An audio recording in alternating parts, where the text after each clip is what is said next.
Pangdam 2 Sriwijaya Maijen TNI Naudi Nurdika menyambut 449 personil Yonif 200 Bakti Negara yang tiba di Pelabuhan Bom Baru.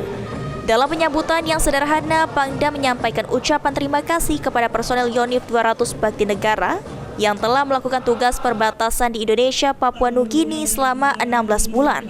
Disampaikan oleh Pangdam 2 Sriwijaya Maijen TNI Naudi Nurdika menyampaikan, jika tugas yang dijalani oleh para personil Yonif 200 Bakti Negara tidak ringan, sehingga bisa dijadikan pengalaman yang berarti dan memotivasi ke depan dalam menjalani tugas.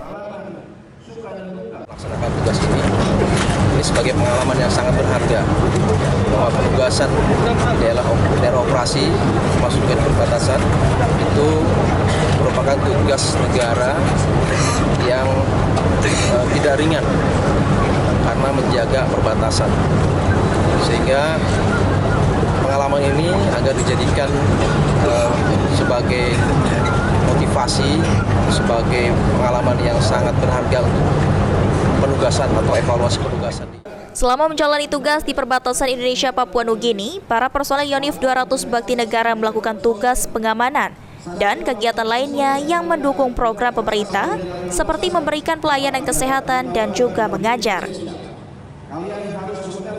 Kegiatan seperti di kodim-kodim pada umumnya, yaitu melaksanakan kegiatan mendukung program pemerintah. Di antaranya tadi sudah disampaikan kesehatan, kemudian mengajar, kemudian ketahanan pangan, semua program-program pemerintah, baik itu pemerintah pusat maupun pemerintah daerah, kita laksanakan, kita bantu pemerintah.